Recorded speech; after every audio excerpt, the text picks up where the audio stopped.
last session for the spring 2019 CBI. I really appreciate you all tuning in and engaging with our facilitators this series. Today we have the strategic planning process with Roch Turner. Roch is a third-generation Montanan. He was raised in Hamilton and left for the U.S. Navy immediately following high school graduation. He served as a shipboard imagery intelligence analyst on board the USS Carl Vinson for 4 years as a signals intelligence analyst at an NATO regional headquarters for 2 years. Following the Navy, Turner opened a small business in Derby and returned to school, ultimately earning a bachelor's degree in history, a master's in public administration, and a PhD in international education.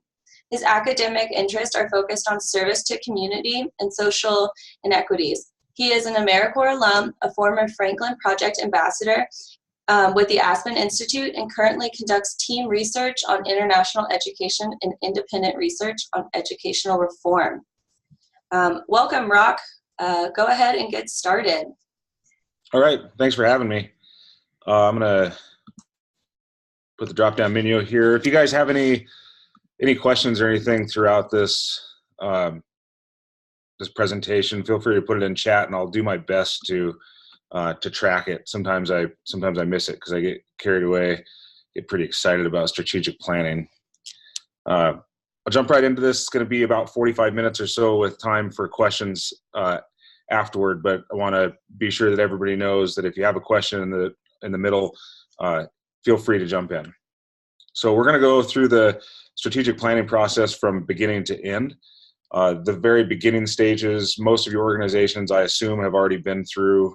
For some of you, your organization may be getting ready to rewrite a strategic plan. For others, for some of the younger institutions or organizations, you'll need a whole new strategic plan from scratch. So this presentation should guide you either way, whatever situation you're in. And afterwards, the presentation, the slide has some references at the end. I believe you all will get access to this slide, but I'm easily contacted through the Montana Campus Compact if you need to contact me afterwards for any questions or comments or anything. So the strategic planning process is it's just necessary for organizations because it lays out a clear, precise plan for the future where each organization is going. It effectively articulates the organizational focus, which lets the people working within the organization establish processes for how you're going to get to your ultimate goal. It's a clear vehicle for these long-range plans and decisions, and it really is a tidy map. So it's a document that can be accessed by anybody, and you can look to see where you are, where you're going, where you've been, and it has the long range, the final goal that you're hoping to reach. When a good plan is implemented, it's going to save you a lot of time, money, and headache, and more importantly, it's going to reduce your risk for failure. I'll touch on this later, but there is definitely a risk for failure regardless of how precise your strategic plan is.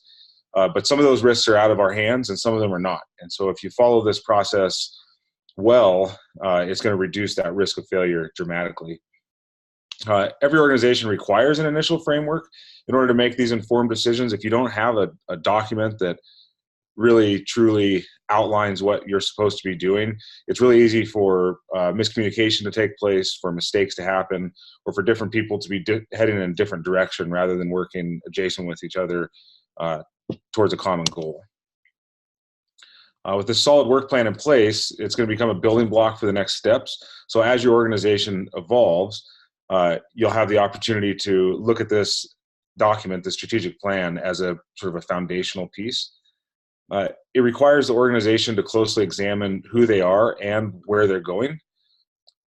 You might have a chat here. Nope. It requires the organization to closely examine where they are and where they're going. So you really need to know what your place is in the world now and where you want to be and what the steps are. Like the old adage says, if you don't plan, you plan to fail. The strategic planning process really is a disciplined effort.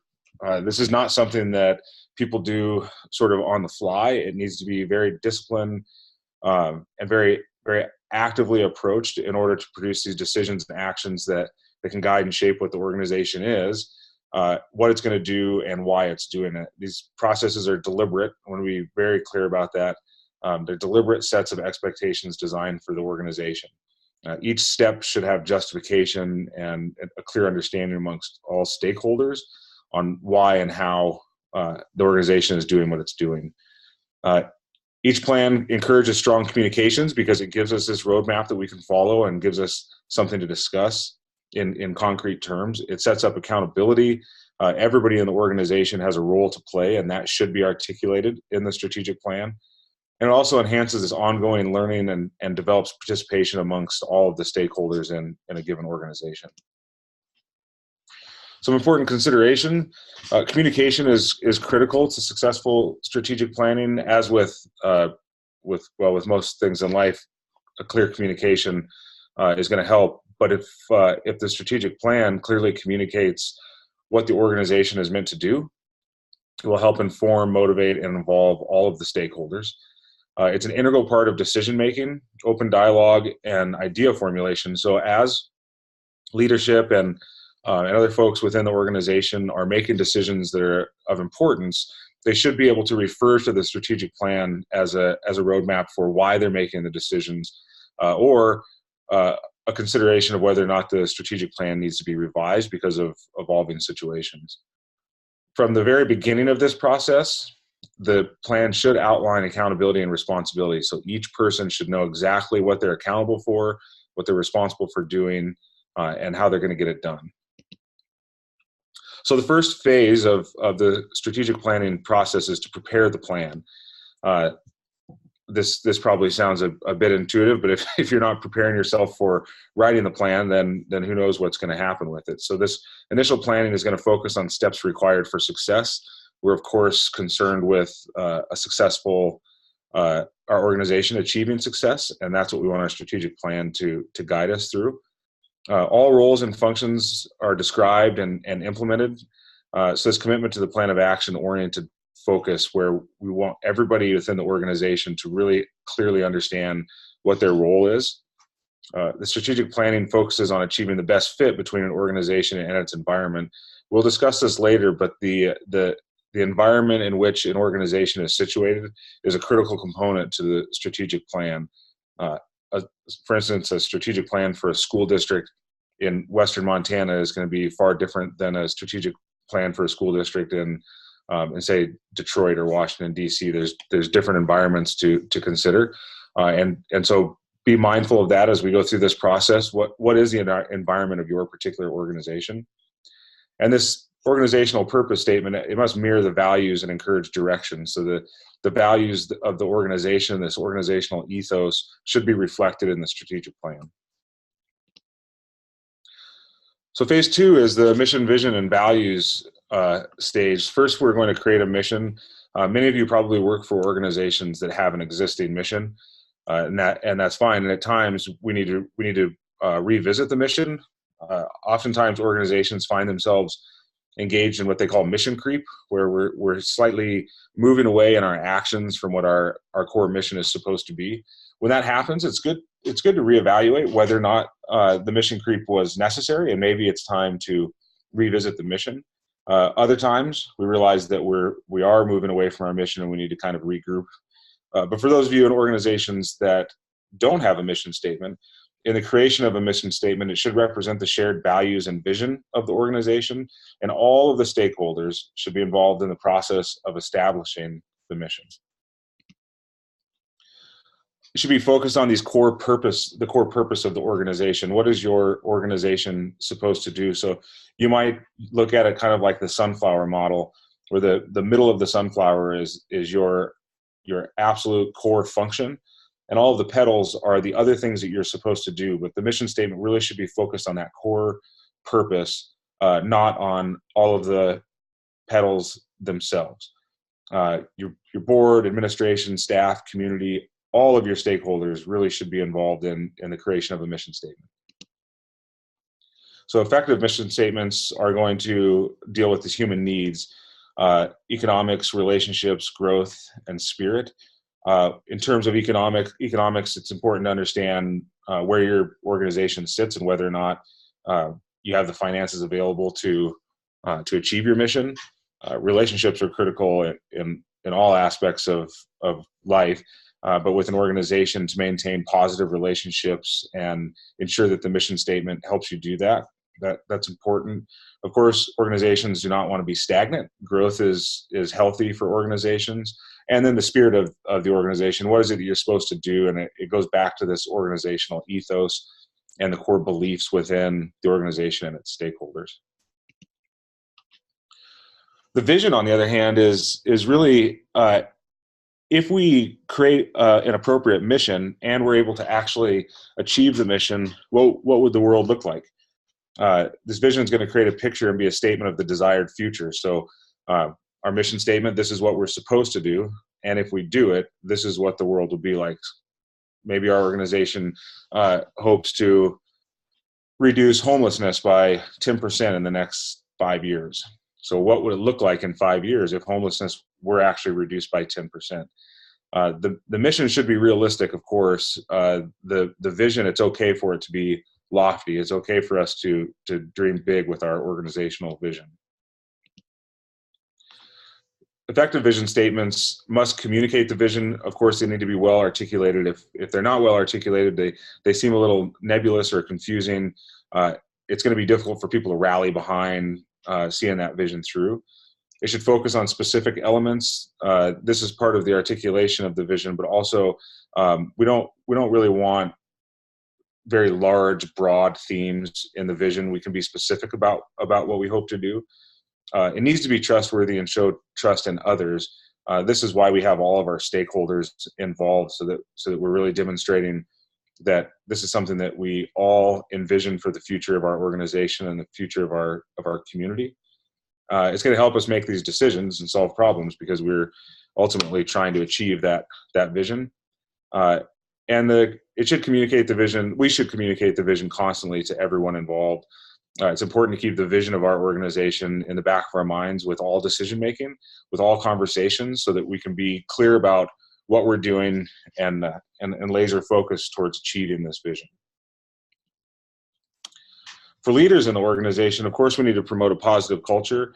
Organizational culture is something that can be easily eroded with negativity, but can also be pretty powerful if the culture is positive. And so maintaining positive culture, leaders, of course, need to promote this, but all of us within an organization need to maintain positivity in the culture. And if there's something that we see causing a sort of erosion of that positive culture, it's good to bring all the parties involved and question where that erosion is coming from and what we can do to prevent it. Leaders should promote a safe, efficient, and effective environment. Of course, this promotes the success of all stakeholders. In all workplace settings, safety should be primary. But then efficiency and effectiveness, that's a balance that we have to keep. You can't have complete effectiveness while also having complete efficiency. There's always one that's going to give out to the other, but maintaining a balance of being as efficient as possible while also being effective as possible will be critical for achieving our mission. We're, of course, going to collaborate with our families and community. All of our stakeholders need to be involved in everything we do. It's the reason that our organizations exist. And of course, your leaders need to be acting with integrity, fairness, and ethically. That usually is about personal character. And I think if you find yourself in a leadership position, to be constantly considering whether or not you're demonstrating integrity, fairness, and working in an ethical manner, that constant reevaluation and self-reflection will make you a better leader for sure. Okay, so now we're getting into the fun stuff. We've done all of this preparation. We've had discussions with our staff, with all of our stakeholders, the folks that we serve, our colleagues, and now we're going to go into assessing the strategic planning environment, which is where we gather data to start making these decisions. So the first thing we're going to do is review the organization's history and accomplishments. And where have we been? What have we done? We've got a mission. We've got a vision. We've articulated our values and our guiding principles. taking stock of those accomplishments can be it can be fun and it can be rewarding, but it also informs what we're good at doing. Helps us reflect on areas for improvement and also strengths. And then we're going to assess the internal and external environments. The internal environment can be back to organizational culture. It can be to funding issues, staffing issues, and all of this can be areas that need improvement or areas of strength. And then we're going to juxtapose that with this external environment, these forces outside of our local organizational interests that might have an impact on us, whether positive through potential new state legislation that's going to help your organization, or a new movement afoot in your community that will help your organization, or potential negative external environments, which could be legislative, it could be movements in the community. Just taking stock of those two environments, the internal and external, will really help with the planning process. And then we're going to look at what we do and whether or not things work well and what needs improvement. Always understanding that there's always room for improvement, but some things are moving along smoothly, and it's okay to let those just continue to move smoothly while you work on these areas of improvement elsewhere. Strategic plans are most effective when the decision making is driven by data. So we need to gather data that's relevant, internal data about the organization, such as budgetary information, worker performance metrics, professional development, which is critical for any organization, and what type of technology infrastructure we're dealing with. All of those types of information is going to really help guide us through this strategic planning process in a way that's meaningful and authentic. If we are not gathering relevant data, if we're lying to ourselves about what our internal data looks like, or whether or not our budgetary information is healthy, in particular, our professional development and worker performance, if we're not honest with ourselves about that, we run the risk of creating a strategic plan that will fail. So this is back to the honesty and integrity, and sometimes being honest with those within the organization can be challenging, but it's okay to step up and say, I think we need to reevaluate this component within our internal environment. And then we're going to review our external data as well, such as the political, economic, social, and technological issues. Depending on the type of your organization, politics and economics can have quite an impact on your strategic plan. I'll give you a quick anecdote and a story of mine. One of the boards that I sit on is a veteran services board, and recently our state legislature has presented a bill that will dramatically reshape the landscape of veteran services in the state, and our organization happens to be will be the primary beneficiary of that piece of legislature. So we've spent a lot of time focusing on our internal data and infrastructure as a reflection of what might happen with this external political issue. So the economics and the politics of the day are really having a profound impact on this organization, and it's shifted the way that we function because it's a new paradigm that we haven't dealt with yet. And so those types of things are really important to be paying attention to. State and local politics can have a huge impact on our organization. And then technological issues. Do you have the technology that's required to achieve success? Is there room for improvement, or are you right where you need to be? Of course, technology is more and more important as time goes on. So the next thing we're going to do is conduct a SWOT analysis. This is a strengths, weaknesses, opportunities, and threats analysis. So you can imagine this sort of like a piece of paper with a line vertically drawn right down the middle and horizontally down the middle. So you have 4 quadrants, and each quadrant is a component of this SWOT analysis. It involves soliciting comprehensive input from all of the stakeholders. This is part that you have to be willing to accept both positive and negative feedback, but all stakeholders need to be involved. And the input that results from that is going to guide the articulation of the strategic issues. It's going to actually give us concrete information that we can write into the strategic plan. And that's essentially the goals and objectives the strategic plan will attempt to address. This SWOT analysis will also guide future communication strategies, so we can refer back to the SWOT analysis as many times as necessary while communicating our strategies and how we're going to achieve our mission. And it keeps the internal and external publics informed, so we can really present this information to people in a way that makes sense, that's well articulated, that's clear, and whether they like it or not is not as critical as them understanding what the situation is of our organization. So we've gathered this data, and we've done a SWOT analysis. We've done the groundwork in terms of our mission vision. We're moving down the road, but now we need to do something with this data that we've collected during the SWOT analysis. The SWOT analysis is going to help us make strategic decisions for the organization. So that data that we've collected needs to be put into a context that makes sense for our organization.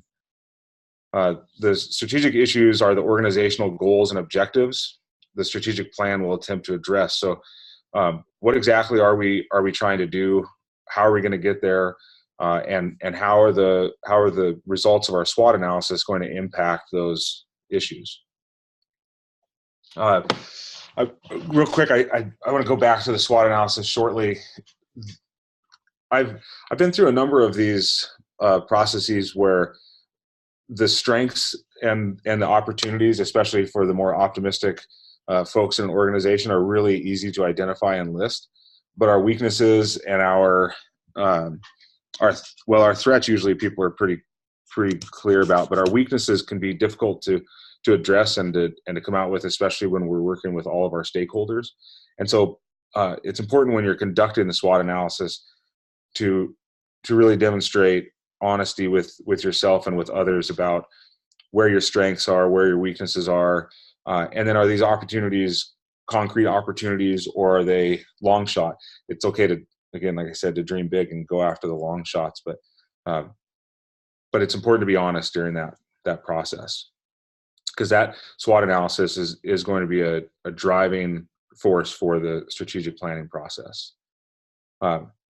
When you're through with that and we're moving forward to actually formulating the strategic plan, we're probably going to be suggesting some change for our organization. Sometimes it's dramatic and sometimes it's not, but we need to be able to gauge our organization's readiness for change, and whether or not, when we present this to stakeholders, people are going to be prepared to make the changes necessary. All of this is going to be articulated in the strategic plan, and you don't want your stakeholders to get their hands on the final product and then put it in the waste bin because they're not ready for the change that it suggests. We're going to incorporate elements of change theory into the planning process by analyzing internal stakeholders' roles in the planning and implementation process. So each person has a role to play in the organization, whether it's the worker in the trenches, leadership, the recipients of the organization services, board members, community members, and they should know what their roles are in the planning process and when they implement the process, and whether or not those roles are suited for individual personalities or positional responsibilities. So sometimes we have a person with particular strengths. It's a personal quality that they have, and we rely on that personal quality to achieve our mission. Other times we are more focused on the position with the expectation that people come and go. When it comes to national service, folks that are in a year-long service position might have an incredible strength that we can rely on, but understanding that strength will probably be gone the next year. I experienced that through one of my previous roles. We had an AmeriCorps Vista that was just absolutely top shelf, and we were fortunate enough to have her for 2 years, but we knew that she wouldn't be with us forever in that role, and so we shifted our strategic plan to rely on her strengths within that role, understanding that then we would have to shift to positional responsibilities that were critical of the role, not of the person. So be mindful of those dynamics as you work through this process. So after compiling the data collected through the SWOT analysis, we've addressed organizational readiness for change. We're keeping in mind any relevant administrative, financial, and governance priorities and mandates that are required. And then the completion of phase 4 really gets us to the place where we can write a strategic plan. We can actually put this thing into a document that can be sourced, whether it's on a computer or an actual hard drive. Most of the places I've been, the strategic plan, at least at small organizations, is in a binder that anybody can access at any time, take it off the shelf, and understand their role in the organization. So this process that we've just described through phase 4 is usually a very long process. It takes time in between meetings for everybody to reflect on the discussions, reflect on the analysis, and come back with new mindsets and a new frame of mind based on the information that they've gathered. It's not something that you want to rush. Nothing about this plan can be hustled through quickly. The power of the strategic plan at the end, in terms of our day-to-day use, is extremely impactful. But it also, if we take the time to go through this process appropriately, it can be used to pull information for grant writing. It can be pulled to use information for hiring new staff. It's just a profoundly useful document if we take the time to go through the process appropriately. So now we're gonna actually write this thing and get everything down on paper or on screen, I guess, as it were. So once the core future strategies are decided and the priorities are set, you can begin making goals and objectives. These long-term strategic objectives, they provide a high-level view of items between where we are today and the future state, broken down in a balanced way. So long-term strategic objectives, we're talking years out. This is not what we're going to do next month or what we're going to do in the summer. These are, as it sounds, long-term, multi-year goals and objectives that we're going to reach. And soon we'll start breaking that down. But we can use all of this information that we've gathered to create long-term goals based on our mission, our vision, and all of the internal, external data and SWOT analysis results. These goals should take into consideration the financial issues, of course. This all has to be realistic. This is not a dream plan. It's a strategic plan. It needs to be something that we can actually achieve. And financial issues have an impact on organizations. There are few organizations out there that don't have to deal with financial considerations. So we're gonna look at our financial issues. We're gonna also look at our customer concerns. Who is it that we serve as an organization, and how can we best address their concerns with the strategic plan? We, of course, should always be concerned with operational excellence. How can we be the perfect balance of efficiency and effectiveness and still meet the expectations of our stakeholders? And of course, all people need to be taken into consideration. Stakeholders of all kind, whether it's the people working in the organization or those we serve or community members, all people need to be taken into consideration for strategic plans. An organization is the people that work within the organization. So as a general rule, it's recommended that there are less than 7 long-term strategic objectives. Any more than 7, you get into a pretty cumbersome list of big goals, and there's an opportunity for one or more of them to sort of drop off the side and not be achieved, or to be spread so thin amongst them all that none of them are achieved with excellence. We just sort of arrive at them. So try to keep it at 7 or less. And each of these long-term objectives and the short-term goals that are going to be identified, which we'll discuss soon, they should follow that acronym, the SMART acronym. So goals should be specific, measurable, actionable, realistic, and time-bound. So the specificity that we're talking about is exactly what we're going to do. If we're talking about homelessness, you don't want to say we're going to end homelessness in 3 years, because that's not specific enough, and it's unrealistic. We want to actually drill down to specifically what we're going to do to achieve those long-term objectives and the short-term goals that we're going to meet to achieve the long-term objectives. Everything should be measurable. Again, if we just say, if the veterans organization that I work with says, well, we're gonna serve all of the veterans in my county, that's not measurable. We don't really have a number for that. There's a lot of veterans that are not in a database of any kind. It doesn't give us a clear point of success. But if we say we've identified 5,000 veterans in the community and we're going to serve 4,000 of them, that's a clearly measured goal that we know we can march towards to achieve. Actionable, of course, needs to be something that you can take action on and you can actually do. It needs to be realistic. If we say, well, we know there's 5,000 veterans in the county, we're going to serve 6,000. That's just not realistic. It might sound really good. We're going to find these extra 1,000, but it's not a realistic goal. And so all of these long-term objectives and short-term goals should be realistically achieved, and they should be time-bound. We should be able to say we're going to do this thing by this date.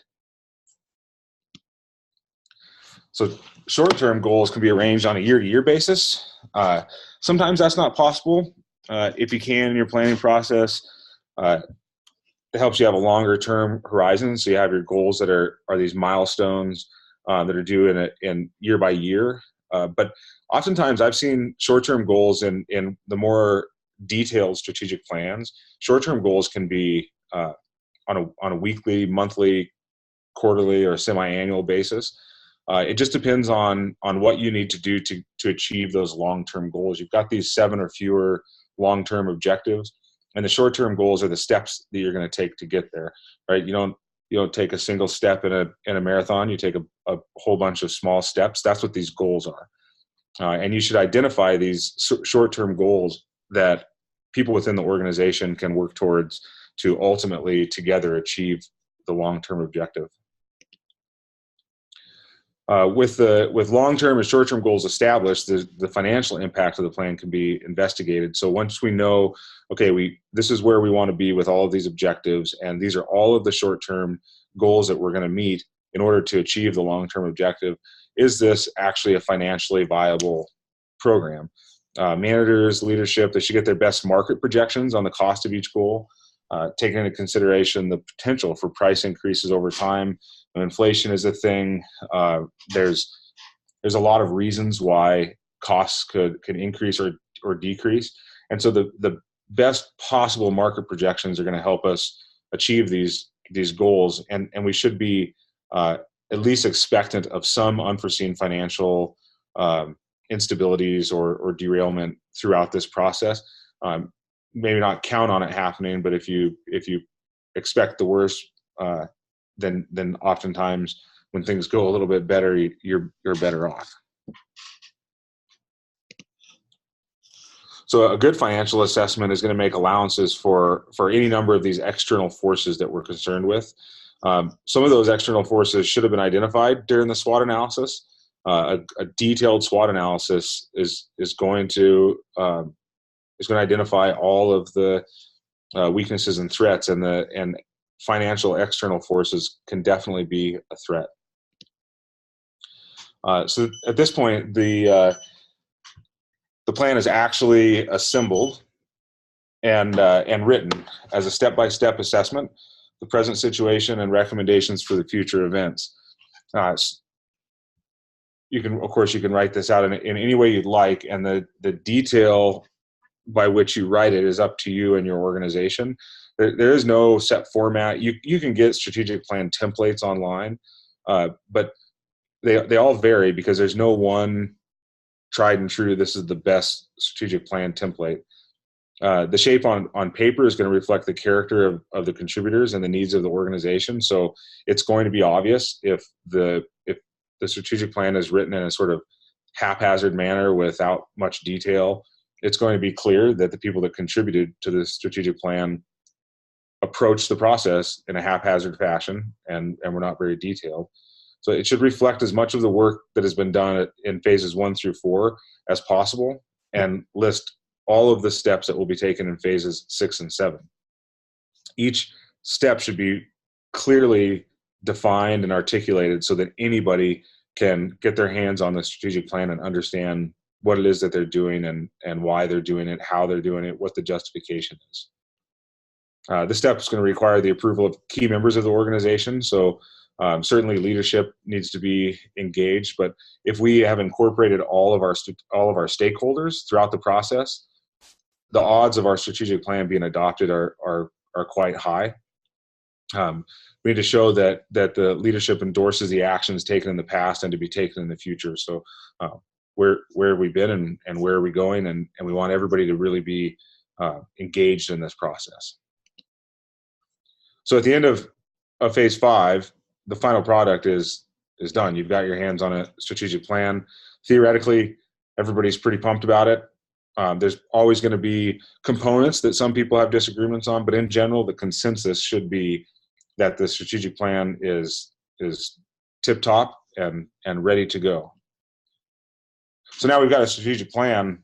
We need to put this thing into place, right? We have to actually use it. So how do we implement the plan? Well, it requires, we're going to do a review what we've talked about. The organization has to closely examine where they are and where they're going, like I just said. It's a disciplined effort that will result in a map or a guide for your organization, where you're going in the future. And you're going to have this mission, vision, and purpose statement that really clearly articulates what it is the organization is supposed to do. You don't want this to be some poetic vignette about the organization. It should be very clear. This is what we do. This is why we do it, and this is where we hope the world to be once we accomplish our vision. We've created the SWOT analysis, which you should have in a separate document that's there to be added on or edited as necessary. By now, you of course know that your organization is ready for change. You've established your goals and objectives and your long-term and short-term goals. And now we need to manage the transition. Theoretically, leadership will have already approved this and will be 100% behind the strategic plan. The individual changes needed for each short-term goal can be assessed. So each of these short-term goals should have a person or a team attached to them. Managers and staff should identify their role and change and recognize the time limitations for each objective. So if there's a short-term goal that I need to achieve by the end of the first quarter, say, I should be able to look at the strategic plan and understand what and why I'm doing and know what that deadline is. As most plans will be developed with an annual schedule in mind, this can take the form of goals and related changes over the coming year. But like I said, I prefer to identify some much shorter term goals so that on an almost daily, but certainly weekly or monthly basis, people are making these baby steps and contributions towards achieving the objectives. Once the changes needed for success are identified at the lower levels with the workers, it's possible to create this discrete department level plan. So each department or team or however you label that should understand what they're doing and why they're doing it, so that we can trigger these intended changes. We can set people out on tasks that they're going to help us achieve that goal. So no plan is complete if you don't talk about how you're going to execute it. I can say that I'm going to do a thing all day long, but if I don't actually create a plan and explain what steps I'm going to take to get there, it's not likely to succeed. So to that end, everyone in the organization needs a clear action plan. He or she, each worker, each person with a role in the organization needs to know their piece of the overall plan and what they're responsible for the year, for the quarter, for the month, whatever it is. Those responsibilities should be articulated in the strategic plan. In most cases, these responsibilities are listed in the strategic plan as positional. So this position is going to accomplish X, Y, and Z by this time in order to accomplish these long-term objectives. Determining when groups will meet to talk about the strategy and make adjustments or adaptations is important. We don't want to create the strategic plan and then set everybody else on their own and say, okay, well, we'll see you in 3 to 5 years, and hopefully we've all made it. Of course, this is a team event, team effort, and so bringing everybody together to have discussions about our success with the strategic plan and whether or not we're experiencing mission creep, or we're having some of these weaknesses creep up, or threats that we had anticipated are potentially causing obstacles, or to say our strengths and our opportunities are really playing out. We need to maybe maybe readjust our goals because we're going to achieve our original goal more easily than we expected. Those meetings are important, face-to-face meetings. So then at the end of phase 6, the final product is this annual set of plans and our action plans for departmental, organizational, individual levels, so that everybody is clear about what they're doing. We're all moving along our business day-to-day work, achieving those goals, and always thinking about why we're doing what we're doing and referring to the strategic plan as a roadmap. But it's important that we evaluate ourselves once it's already been implemented. And I realize PowerPoint is not the most engaging venue, but it's strategic planning, and so we have to stay within the vein of excitement. So we're going to discuss this final phase and then open up for questions. So the last phase is evaluating and monitoring the strategic plan. As we're implementing this thing, how are we doing? So strategies at work must be maintained and protected through vigilance, adaptability, and updated plans. There are 4 reasons for failure when it comes to strategic plans. The first is insufficient resources. The second is circumstances change. The third is too many policies to maintain. And finally, a shift in environment. Insufficient resources can be something that's a surprise, but if you've created the strategic plan thoroughly, there should be no surprises in insufficient resources. Although it does happen, there's a change in landscape at times that's unexpected. And oftentimes, if we don't have the resources to achieve our objectives, we're probably not likely to do so. Change in circumstances, whether it's state and local political changes, whether it's other organizations that come into the area, and we have to adapt to that organizational dynamic. Leadership changing. There's a lot of things that can happen that are unexpected that change the circumstances of the strategic plan, and at that point, of course, you have to regroup. If the strategic plan is saddled with too many policies and procedures that must be adhered to strictly, that are more of a focus than actually achieving the objectives or the short-term goals, the plan is not likely to succeed. And then the shift in environment that anybody can fall victim to. We just never know. A lot of times politics play a huge role in the environment and what types of work is funded or not funded, or supported or not supported. And these 4 reasons are the primary reasons why strategic plans will fail. Although this is not an exhaustive list, but as categories go, these are the 4 categories that you need to be mindful of. So we need to ask ourselves some questions. Does the strategic plan help guide short and long-term planning as people are actually in the process of working towards those goals? Is that plan a guide for these short and long-term planning? Are people using it to achieve these goals? Are the resources allocated and organized for each area of the plan? You might get down the road of implementing the strategic plan and realize that your resources were shifted. Maybe it's resources in the form of personnel or finances or technology, and that you need to realign those resources to better achieve the objectives. Ask yourself if it's easily understood by people who are not involved in the process. So as people leave positions and new people join the organization and stakeholders change, are they able to get their hands on the strategic plan and clearly understand what it means, how we arrived at these decisions, what the outcomes of the SWOT analysis were? If not, if this is kind of an internal document that only people that were involved understand it, that's not a well-articulated document. It really needs to be something that anybody can walk off the street and clearly understand. And you need to ask yourself if it takes into account the needs of the organization's direct and indirect factors. What does the organization need, and why do they need these things? And if the strategic plan was appropriately conducted, they should be able to, the people within the organization should be able to understand the needs and make account for that. So is the plan a product of collaboration among committee members? Was this process a truly inclusive and collaborative process? If not, if there's a stakeholder group that wasn't involved or a stakeholder group that wasn't taken seriously, you run a risk of having an unsuccessful strategic plan. Of course, you need your board members to adopt the plan. That's an important process. And then, do the yearly plans meet these measures? Has it been staff developed and implemented? Do the people that are actually doing the work, were they a part of the development, and are they a part of the implementation? Is it easily implemented, monitored, and referenced? Can we actually do this thing without monumental steps? Can we monitor the success and reference the plan and the successes? Does each yearly plan operate under the strategic plan? If we have these annual plans for operation, does it align with or fall neatly within the strategic plan? It should.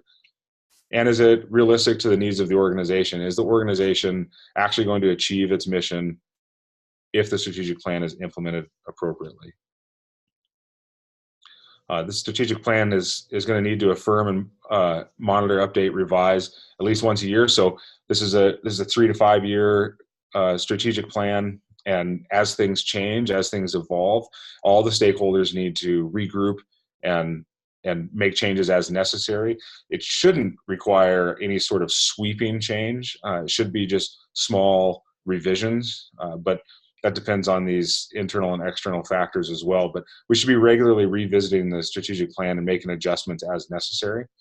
And evaluating the needs of the process are crucial into further developing it and following the plan. So if we realize that we hadn't allocated resources correctly, or that we misunderstood an external force, we need to make sure that the needs of the process are met, so that the people working on the process can actually be successful. So the monitoring really is going to take one person from each area of the plan. But if we're being honest, everybody needs to be monitoring the plan and making sure that the success that's being achieved is because of a group effort, and that if there's some sort of mistakes being made, or if we're creeping from the strategic plan, that we can address those issues. And at least once a year, we should come together as a team to discuss how the plan is unfolding, whether or not we need to see any of these changes, and make adjustments as necessary. And keep in mind that this is a roadmap, but it's a roadmap for the future, and nobody knows what the future holds. And so these adjustments are a natural part of the process. As the future unfolds, we will need to make changes as necessary. So now I've got some references here. Well, there we go. I'll pull up while you guys ask any questions you might have. There we go. And you can unmute and speak, or you can send a chat question.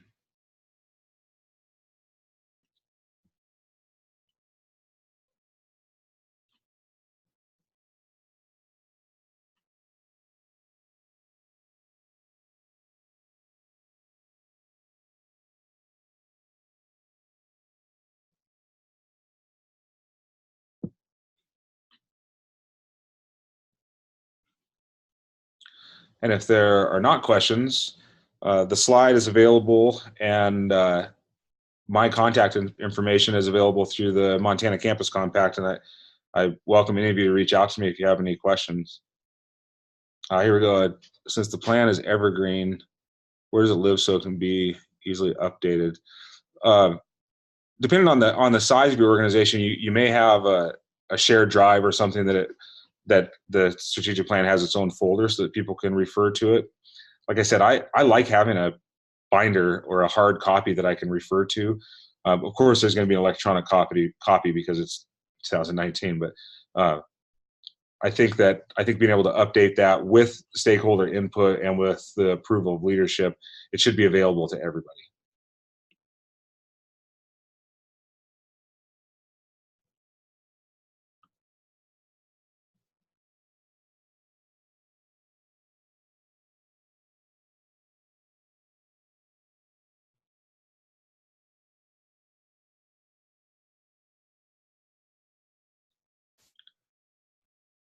All right, well, I think that might be it for the strategic planning phase, the last of the CBI training series. Thanks for having me. If you guys are in Montana, for those of you in Montana, good luck with the storm. Well, thanks again, Roch. I really appreciate you being here today. And for those of you that have not done so already, please enter your name in the chat box for attendance. I'll be sending out an email today with an evaluation for this session, as well as the entire CBI series. So please consider filling out that evaluation. It means a lot to us, and this is how we continue serving our participants every year. Thanks again for attending the series, and good luck with all your work. Thanks again, Roch. Yeah, goodbye, everybody.